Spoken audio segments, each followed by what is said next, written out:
Hola, queremos darle la bienvenida desde la Asociación Argentina de Oncólogos Clínicos.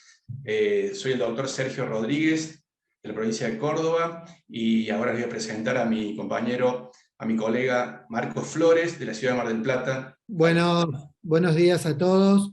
Eh, Muchísimas gracias a la asociación por convocarnos juntos con Sergio para darle desarrollo a esta nueva actividad, un puntapié inicial dentro de la oncología, como también en las grandes sociedades médicas, así que estamos muy contentos de poder participar y darle desarrollo a este nuevo ciclo on demand que va a intentar desarrollar el tema de oncología y asociación con la comunidad LGBTQ+.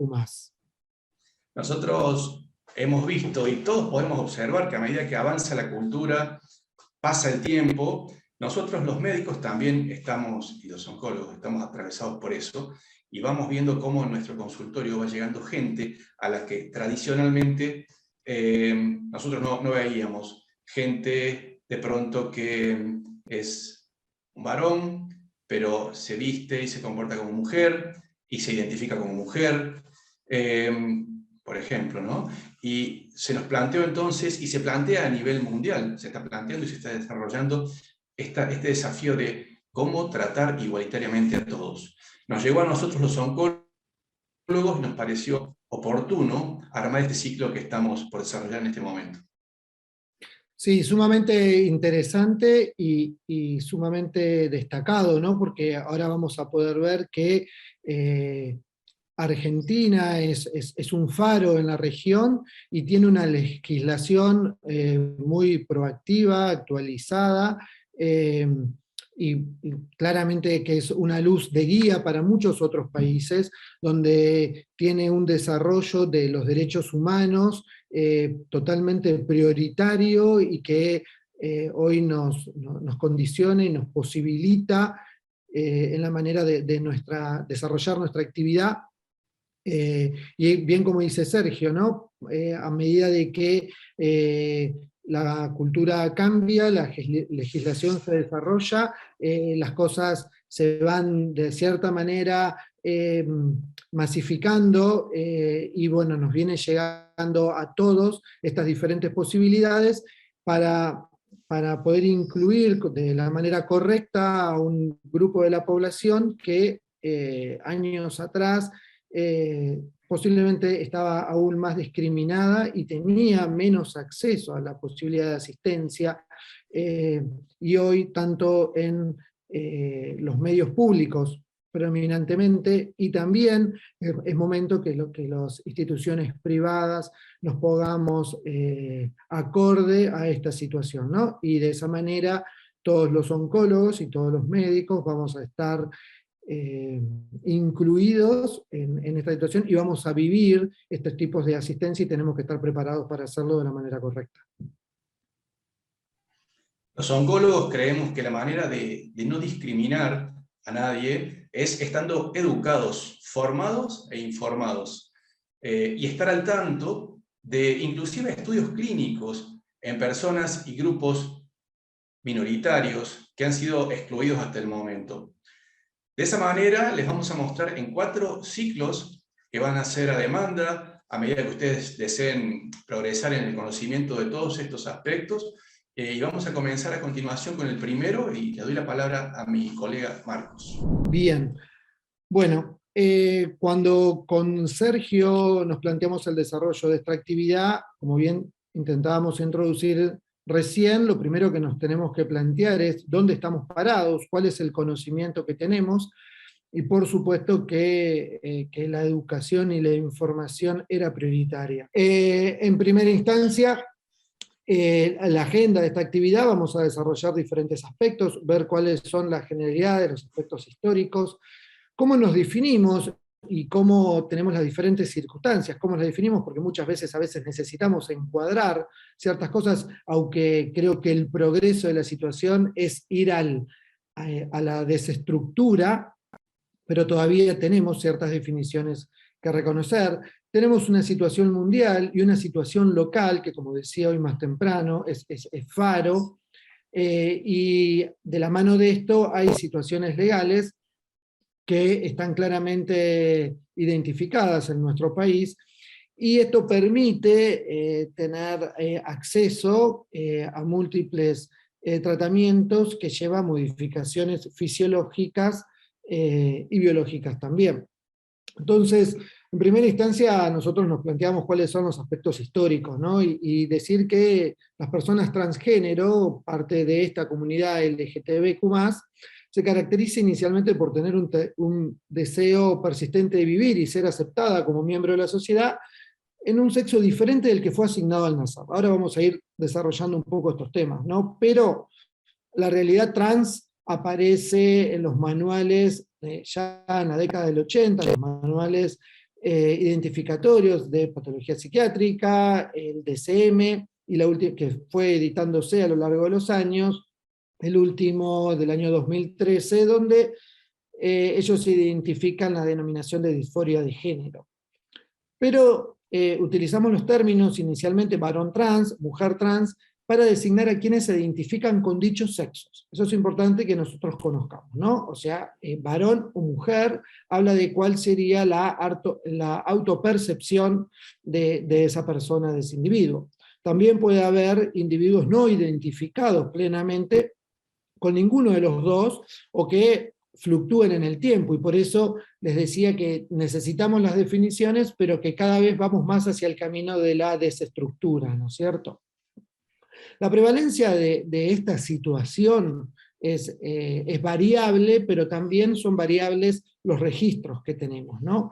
Parecería ser, esto no es tan claro, pero que hay una cierta mayor prevalencia de mujeres trans, pero el alto porcentaje de discriminación hacia las personas trans en determinados ámbitos familiares, laborales, sociales, y aún en el entorno de la salud, que es nuestra responsabilidad que no sea de esa manera y tenemos que trabajar para ello, hace que quizá los registros no sean tan exactos.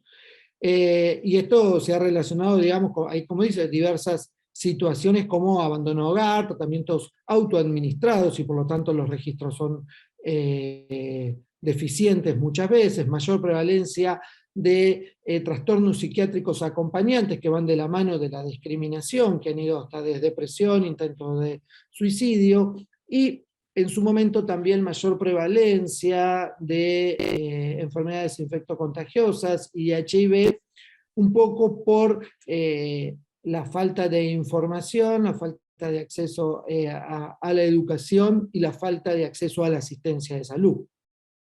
Pero es importante decir que la reafirmación de género alude al proceso interactivo mediante la persona recibe el reconocimiento y el soporte del entorno en relación a su identidad de género y su expresión, y esto es muy importante lo que decía Sergio al inicio, ¿no? La no discriminación, el respeto por la igualdad y los derechos humanos, hace que nos posicionemos todos en una misma línea y evitemos todo este tipo de conflictos.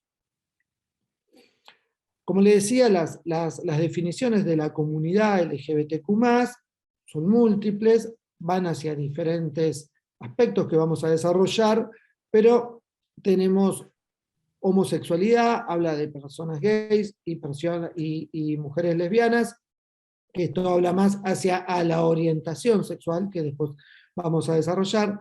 La bisexualidad, donde la orientación sexual no es tan definida, en cambio transgénero habla de la identidad sexual, entonces involucra más mujeres trans, hombres trans.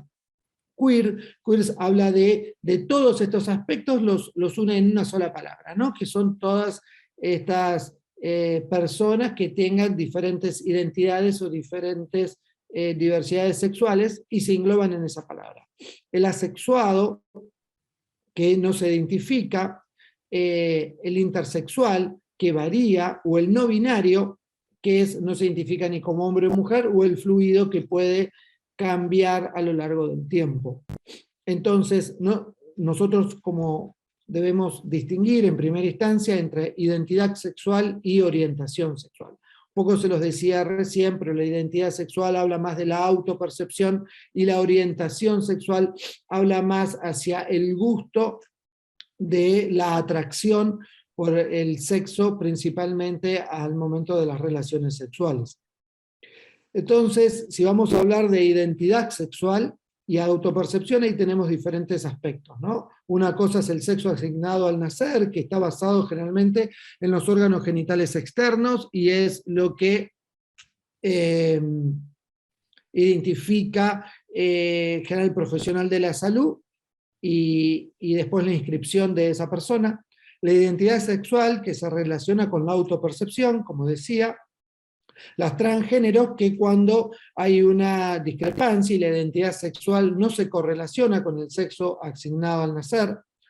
Después, las personas cisgénero, que son las que sí se correlaciona la identidad sexual con el sexo asignado al nacer, y sería la persona cis iría más de la mano de la persona heterosexual, y el intersexual, que habla más de personas con variaciones en su característica sexual, y quizá a veces va más relacionado a, digamos, a la alteración muchas veces de alguna característica biológica, como por ejemplo alteración cromosómica, alteración de gónadas o de hormonas sexuales, que no permiten una identificación típica, ¿no? Y eso habla quizá ese punto un poco más dentro de alteraciones patológicas, cuando todo lo demás, lo primero que tenemos que hacer es la depatologización del sistema. Te interrumpo 2 segundos.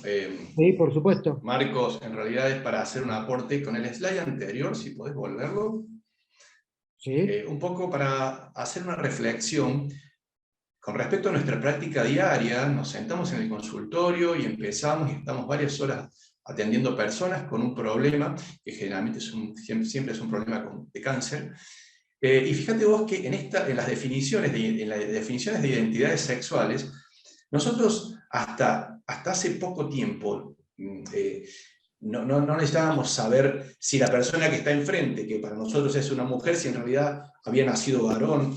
Y fíjate cómo nosotros en el consultorio sí tenemos que identificar algunas de estas 5 tipologías o grupos o identificaciones, valga la redundancia. Digo porque nosotros conocemos de biología, y nuestro abordaje y tratamiento es en base a la biología y en base a la anatomía de las personas. Por lo tanto, digo como reflexión que es importante que podamos indagar y empezar sabiendo eso. Te doy paso para que continúes. Y por supuesto, por supuesto.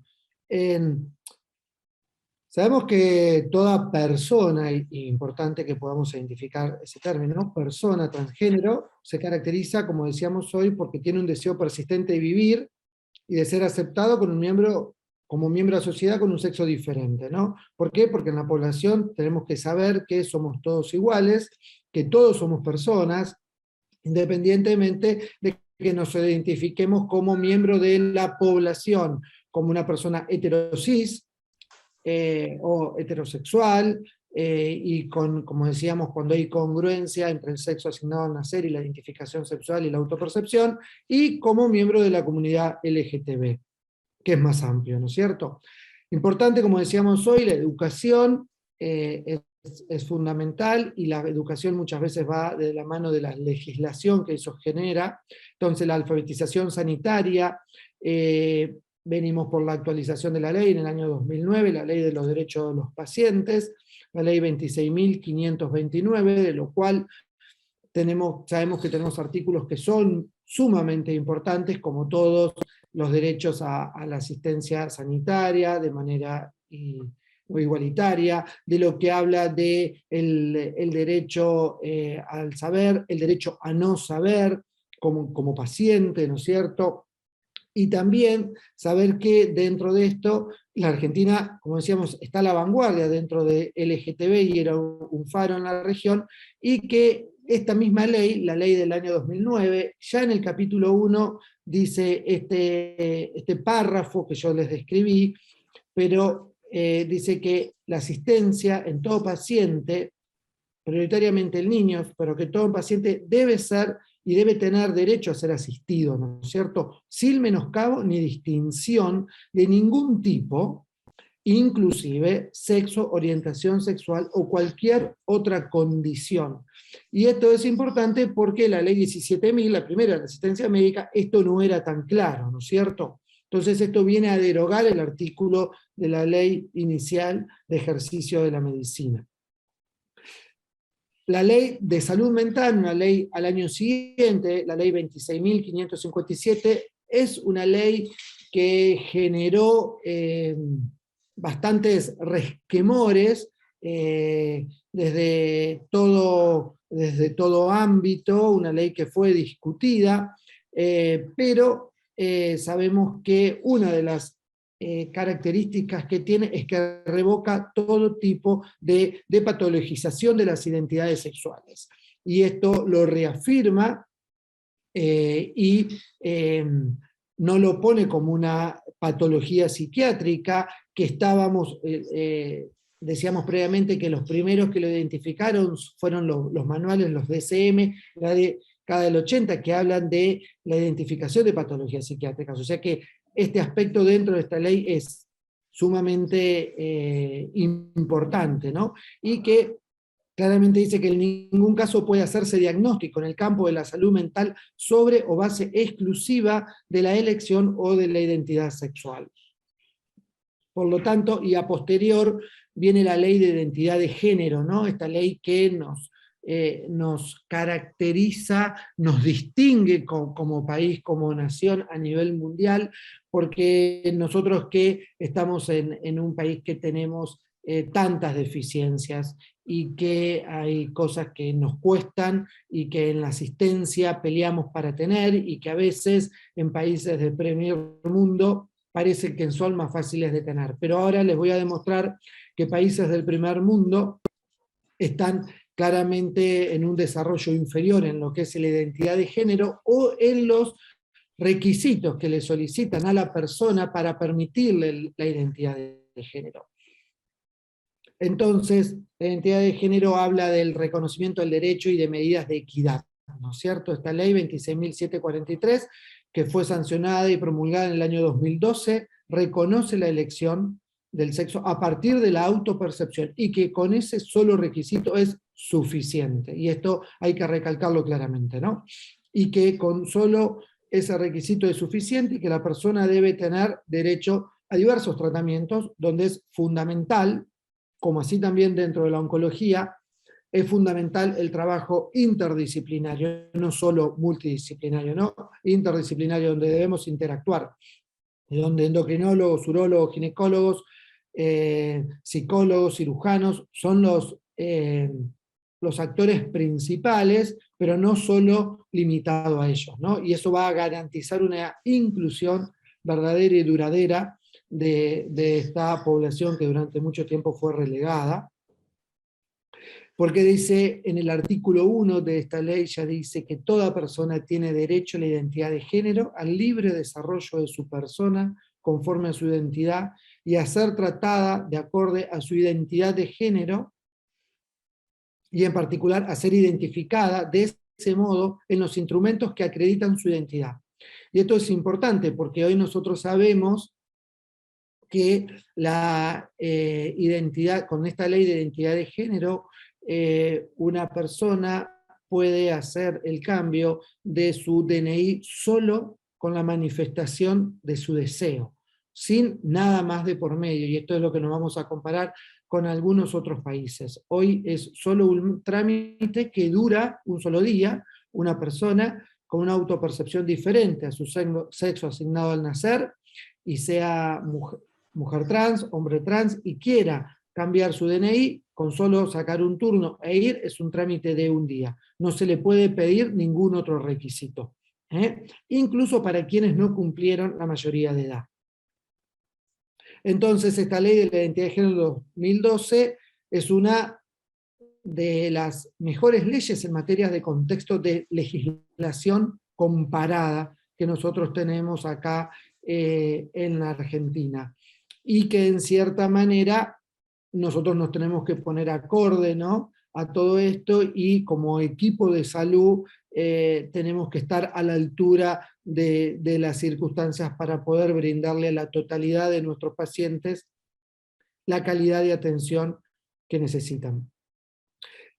Es importante, la Asociación Argentina de Oncología, cuando nos convocó a poder desarrollar este ciclo on demand de cuatro encuentros como mínimo, es ver que la Asociación Argentina de Oncología también está a la altura de lo que serían las grandes sociedades científicas, y dentro de la oncología ASCO y ESMO ya están hablando de este tema. Tampoco hace mucho tiempo que lo hacen. ASCO este año, en el año 2022, tuvo charlas de este tema, donde acá lo vemos, que hablaban de la identidad sexual, de la misma manera definiéndola como nosotros lo venimos definiendo, y viendo la amplitud de las diferentes opciones y no cerradas a ninguna de ellas. También hablaron de la presentación de género o la expresión, que dice que es la manera de llevar adelante nuestra identidad sexual y nuestra autopercepción, y que lo hacemos a través de la voz, del idioma, de la vestimenta, del comportamiento. Lo mismo así con la orientación sexual, que habla de relacionada no a la autopercepción, sino ligado al atractivo emotivo y sexual, ¿no es cierto? Y claramente hablan de el periodo de transición, cuando estamos hablando de una persona trans, que no todos son trans. Poner el periodo de transición y el periodo de cambio, que es un proceso, es una línea en el tiempo, y la identifican como disforia de género. De todas maneras, disforia es un término que es una palabra que puede ser discutida, ¿no es cierto? Pero bueno, en cierta manera intenta identificar este proceso de cambio, ¿no? Claramente una persona trans no genera el cambio de un momento a otro, y por lo general, como son muchos los cambios que se dan, se van haciendo paulatinas cuando esta persona se siente preparada para dar el paso siguiente. La transición muchas veces se lo llama como disforia, cuando hay una cierta incongruencia, y es una manera de identificarlo. Disforia de género, como decía recién, disconfort, distrés que experimenta la persona que se autopercibe sexualmente de manera diferente a lo que fue su sexo asignado al nacer, que puede requerir de una atención médica especializada, porque van a incluirse diferentes tratamientos. La hormonización quizá es el más importante en esto, y la hormonización lleva su tiempo, más allá que es un tratamiento crónico, y puede tener distintos puntos, pero para empezar a ver los cambios, se habla de un término mínimo de unos meses, 6 meses, entonces, por supuesto que es una línea en el tiempo, ¿no? En el año 2016, hay un sistema de vigilancia europeo, dijo que el 6% de la población global estaba en esta situación, pero también sabemos que son registros quizá discutibles o dudosos, porque como van muchas manos, muchas veces de la discriminación, muchas veces no son tan claros o tan reales las declaraciones, ¿no? Las áreas urbanas, por lo general hay más, y también hay una cierta diferencia, por esto va de la mano de que no todos los registros son tan reales. Alemania, 7%, Hungría y países de Europa del Este y nuestra zona oriental, por lo general los registros son menores, porque la legislación está más atrasada y hay un cierto castigo en claro a estas declaraciones. Algo que una película sumamente importante, una película de época que me marcó mucho cuando la vi, ganadora de un Oscar, La chica danesa, y lo que intenta describir es que esto es histórico, ¿no? Viene de toda la vida, y claramente describe lo cual es el proceso de esto, y cuando iba tan ligado a la discriminación, cómo se asociaba a patología psiquiátrica de depresión e intentos de suicidio, como dije hoy más temprano, y cuáles eran los tratamientos tan cruentos que se intentaba instaurar en estas personas cuando se interpretaba la disforia de género como una patología psiquiátrica de manera errónea. Esto es un mapa del año 22 de cómo habla de la situación de Europa, de los derechos humanos y la población LGTB. Y los colores describen esto, ¿no? Los países que están en verde y verde más fuerte son los que tienen una legislación más actualizada, más proactiva, con la identificación y la identidad sexual aprobada y basada en los derechos humanos, y los colores más rojos habla de que creen más un poco en la patologización del sistema y no reconocimiento de los derechos humanos. Claramente el este, Turquía, Rusia, miremos el color que tienen.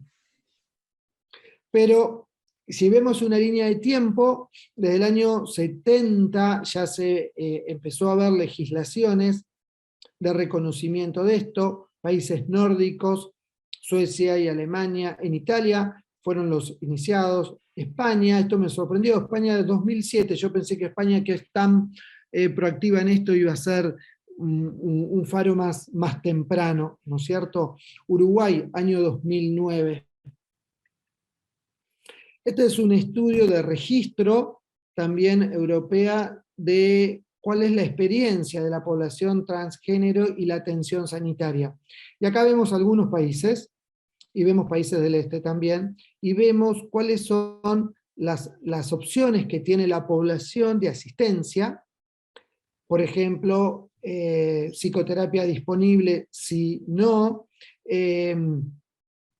Después tenemos terapia hormonal disponible, si no, mayormente la tienen, pero ya ahí cuando empezamos a tener tratamientos quirúrgicos, las cosas caen un poco y son menos las opciones que tienen, ¿no es cierto? Pero no todos los países tienen la disponibilidad que hoy tenemos legislado en nuestro país. Esto también me llamó mucho la atención, ¿no? Todavía hay países, esto es del año 2018, lo presentó ESMO el año pasado, en el 21 en realidad, pero habla de ciertos países, los que están en naranja, requieren de una esterilización sexual, de tipo quirúrgica, para tener identidad sexual de la persona. Por supuesto, países del este, Turquía, Lituania, Estonia, están dentro de este grupo, ¿no es cierto? En cambio, la Argentina es diferente, porque ya con la ley de la identidad de género, y esto genera la guía de la producción de esta guía, que les estoy mostrando en esta diapositiva, que nos llevan a tener una atención de manera integral de todas las personas. Entonces es una guía modelo que nos instruye y nos educa a nosotros, a los profesionales, diciendo cuáles son nuestras obligaciones como profesionales y cómo atender de manera correcta a la totalidad de la población y de la comunidad, y que el reconocimiento de persona trans como sujeto activo de derecho, el abordaje a la salud con una mirada integral del mismo, el acceso a una atención sanitaria de calidad, con el enfoque despatologizador de las identidades trans, como venimos diciendo, y el derecho a la no discriminación en la atención sanitaria y a no padecer ninguna forma de violencia.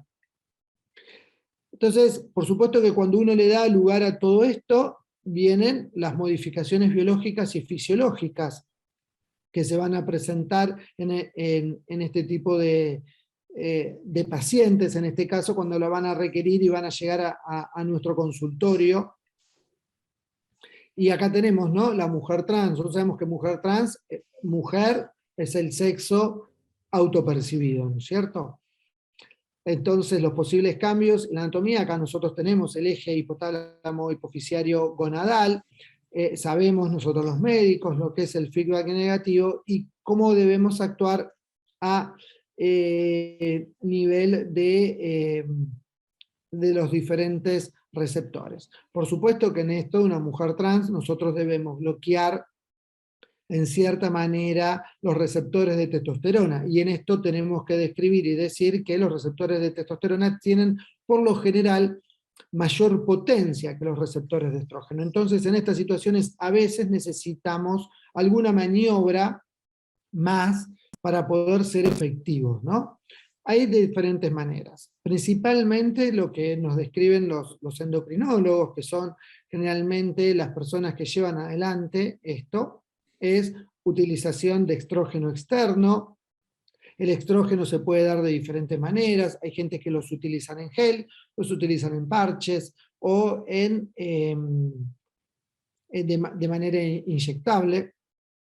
A veces el estrógeno no es suficiente, entonces hay que utilizar algún otro bloqueador andrógeno y podemos asociarlo a antiandrógenos como ciprosterona o el finasteride para inhibir la hidrotestosterona.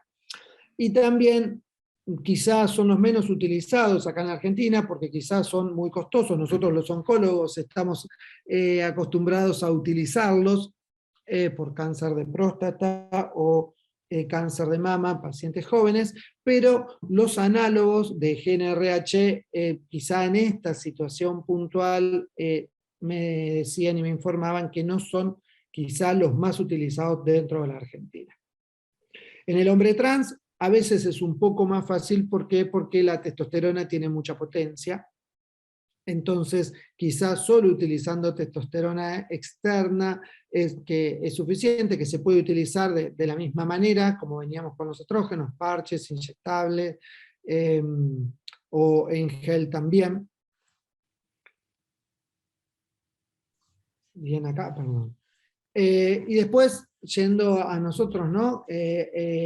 A lo que sería la patología oncológica, en estas situaciones, nosotros sabemos que cáncer de mama, más o menos 1 de cada 7 mujeres cis la relaciona, y no son muchos los datos que tenemos en esta población y con patología oncológica. Lo que sí sabemos a la fecha es que hay mucho que no sabemos, tenemos mucho que estudiar, nos falta mucho registro, pero lo que tenemos hasta el momento es que no habría una mayor incidencia de patología oncológica en general en este tipo de población. Y cuando pasemos al próximo módulo, que seguramente va a ser de screening, vemos que va a haber muchos datos que todavía faltan, pero no habría mayor incidencia de patología oncológica. Hay algunos datos holandeses que dicen que hay 3 veces menos frecuente de cáncer de mama en mujeres trans y 5 veces menos frecuente en hombres trans, y esto es por las hormonas. Sí tenemos que describir y sí tenemos que sacarlo de la mano cuando tenemos algo de carácter familiar, ¿no? en el paciente de patología oncológica y principalmente mutación de BCRA, ¿no es cierto? Que iría de una mano diferente, independientemente de que estemos frente a una persona transgénero. El cáncer de próstata habla de que es importante, y hay algunas guías que dicen cuándo utilizar el biomarcador sérico disponible que nosotros tenemos, el antígeno prostático, y ahí sí tenemos que tener ciertas cosas en la cabeza todo el tiempo, porque hombres que mantienen relaciones sexuales anales, debemos que saber cuándo utilizarle el PCA, quizá lo tenemos que interrogar, porque tiene que haber mínimo 1 semana de diferencia. Y en todo paciente masculino que reciba relaciones sexuales, debemos conocer y debemos interrogar, porque debemos aconsejar correctamente cuando pueden mantener sus prácticas sexuales en relación a lo que sería, por ejemplo, una biopsia transrectal que piden 6 semanas, o braquiterapia 6 meses, o radioterapia externa a nivel prostático 2 meses, o prostatectomía 6 meses, y esto debemos, me parece que tenemos que tenerlo presente y poder acompañar a los pacientes y aconsejarlos correctamente. Cuando buscaba información sobre esto, estos datos me llamaron la atención. El cáncer de próstata en las mujeres trans, también este estudio holandés sugiere que son 5 veces menos frecuentes que en el hombre cis, también en relación a la deprivación androgénica y los estrógenos, que reducen el tamaño prostático y reducen el PSA, ¿no es cierto? ¿Cuáles son, esto lo mostró ASCO, cuáles son las opciones quirúrgicas que le podemos dar a las personas trans y los diferentes tratamientos? Y algunos van relacionados a la edad y algunos no. Por lo general, esto saben mucho los endocrinólogos, pero de mujer a hombre tenemos la opción de la reconstrucción mamaria, la histerectomía, la cirugía genital, y de hombre a mujer la feminización facial, el aumento mamario con la colocación de prótesis y la cirugía genital. Pero esto me parece sumamente importante que nosotros podamos marcarlo, ¿no? La oncología, como todas las especialidades médicas, crece su conocimiento científico de manera constante y principalmente a través del desarrollo de los estudios de investigación científica. Y muchos de nosotros formamos parte de estos estudios. Y muchos de nosotros evaluamos todo el tiempo cuáles son los criterios de inclusión y los criterios de exclusión, que sabemos que son sumamente estrictos, para incluir un paciente nuestro dentro de un estudio de investigación. Pero a veces miramos y vemos que la terminología que se utiliza es extremadamente taxativa y es no inclusiva. ¿Por qué? Porque nosotros sabemos que, por ejemplo, leemos un protocolo de cáncer de próstata y antiandrógenos de segunda generación y decimos que el criterio de inclusión es un hombre mayor de 18 años. O un participante que esté de acuerdo a utilizar protección al tener sexo con una mujer. Y criterio de exclusión, diga terapia hormonal previa al cáncer de próstata, incluyendo orquiectomía, antiandrógenos, estrógenos, o que tenga enfermedad infectocontagiosa y HIV. Pero en realidad esto debería cambiar y debería ser una guía más inclusiva, porque nosotros deberíamos decir que es una persona con cáncer de próstata mayor de 18 años. O deberíamos decir un participante que esté de acuerdo a utilizar condón cuando tenga sexo con una persona que esté en condiciones de quedar embarazada. O que, criterio de exclusión, una persona que utilice terapia hormonal previa, como decíamos, pero que esas terapias hormonales previas excluyen a las terapias hormonales de identidades sexuales. Y que quizá no sea HIV sí, HIV no, y eso va de la mano de no de portador de una enfermedad infectocontagiosa, sino de cuál es el estado inmunitario de esa persona en esta mano relacionada al recuento de CD4. Entonces, ASCO está aconsejando de que tenemos que tener un lenguaje más equitativo, más inclusivo en todos los aspectos, inclusive dentro de nuestros protocolos de investigación. Entonces, ya voy finalizando con esto, pero esta es una diapositiva también agarrada de ASCO, pero que dice que no debemos borrar a las personas trans, a nadie, a ninguna persona se debe borrar, no debemos tener ningún tipo de discriminación, ni la discriminación racial histórica, que hoy está mucho más equilibrada, y como decía Sergio más temprano, el progreso y el crecimiento nuestra cultural debe seguir creciendo a lo que es un mundo equitativo, y hoy nos toca de que tenemos que tener una inclusión total en todo tipo de población. La Argentina, sabemos que pensar en una correcta atención médica respetuosa de la legislación vigente, sin tener que usar eufemismos como consultorios amigables, sino como profesionales capaces y competentes. Y esto es fundamental, porque años atrás se hablaba, ¿no?, consultorio amigable. Eso es una terminología claramente incorrecta. Entendiendo que no tener presente los derechos de las personas trans en la consulta médica es incurrir en un acto de discriminación. Perfecto, perfecto. Muy claros todos los conceptos.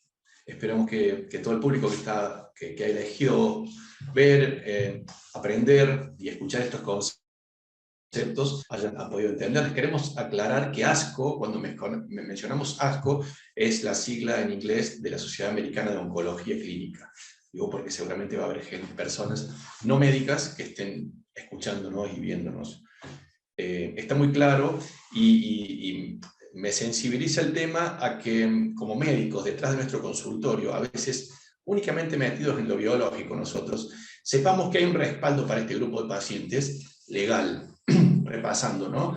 Lo de la ley de salud, lo de la ley de salud mental, lo de la ley de igualdad de género. La verdad que es importante, y leyendo los artículos y los avances que hay en Europa, en otros países, en Estados Unidos también, vemos que en Argentina hay un gran avance para incluir a todos en nuestros consultorios, en nuestra consulta. La verdad que es muy positivo eso. Y esperamos también que todo esto, a ustedes que están viendo el ciclo, los sensibilice a pensar, a ustedes como colegas, ¿no? Porque esto también es transversal a todo tipo de especialidades, no solamente a los oncólogos. Pero bueno, damos el puntapié inicial, me parece, y me parece muy positivo. Marcos. Sí, totalmente de acuerdo, Sergio, con lo que planteas, ¿no? Principalmente que esto incluye a todos, a todas las especialidades médicas, es corrernos un poco del estricto esquema biologicista que muchos tuvimos en nuestra formación, y me parece que es un paso más del camino, ¿no? Hasta de la relación médico-paciente hegemónica y biologicista de hace muchos años atrás, a una cosa mucho más horizontal que tenemos hoy en día, y que nosotros los oncólogos y ciertas generaciones, nosotros y más grandes también, tenemos que estar a tono de estas circunstancias. A veces a las personas de menor edad esto viene incluido desde una educación mucho más temprana y mucho más natural, y ellos utilizan mucho menos eufemismos y mucho menos esta cosa de encuadre, ¿no es cierto?, de tener que poner en una situación y en otra. Cuando uno interactúa con los jóvenes, la cuestión no definida es fundamental. Muchas veces los jóvenes te dicen, ellos se van a enamorar de una persona, independientemente del sexo de esa persona o de la identificación de esa persona. Y quizá a nosotros, o quizá a generaciones mayores que las nuestras, esto cuesta un poco más. Hoy la asistencia está a lo largo de todos, y todos tenemos que estar al tono correspondiente. Así que a mí me parece fundamental esto, me parece un puntapié inicial. Me parecía que lo primero que había que hacer era esto, ¿no? Dónde estar parados y aprender, ¿no? Aprender que tenemos legislación vigente, que la debemos conocer, porque como vos bien dijiste más temprano, tener el nivel educativo y informativo nos va a llevar a no equivocarnos y a no discriminar, porque muchas veces uno puede saber que puedo discriminar hasta de manera inconsciente por desconocimiento.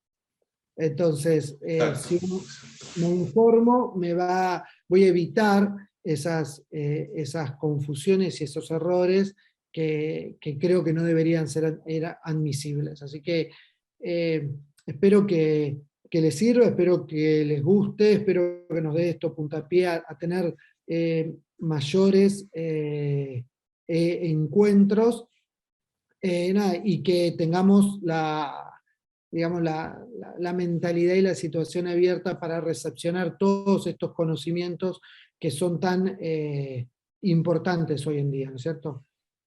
Claramente es un desafío para los médicos, para los oncólogos, y queremos dejar en claro para quienes están siguiendo nuestro curso que esto no es una posición personal, por lo cual estamos haciendo esto, ni una posición netamente de los oncólogos. Esto es información científica médica y va mezclado con lo social también. En realidad, como yo decía al principio, la cultura avanza y tenemos que avanzar todos. A veces decimos, bueno, pero tal o cual situación es cultural. La cultura también avanza con el tiempo y con la ciencia. Por lo tanto, esto es netamente basándonos en los avances. Y nosotros como oncólogos, y somos de alguna manera los portavoces en el grupo de oncólogos a nivel de Argentina en este tema, lo que estamos haciendo es informarnos, formarnos, educarnos y transmitirlo, para poder trabajar de la manera más justa y como siempre tratamos de hacerlo, como así elegimos protocolos para tratar pacientes de la manera más correcta como se ha estudiado hasta ahora, este tema estaba quedando atrás y había un grupo de gente que estaba excluida de una atención correcta. Por lo tanto, bueno, estamos empezando. Bueno, Sí, les creo que agradecemos. Sí, Marcos.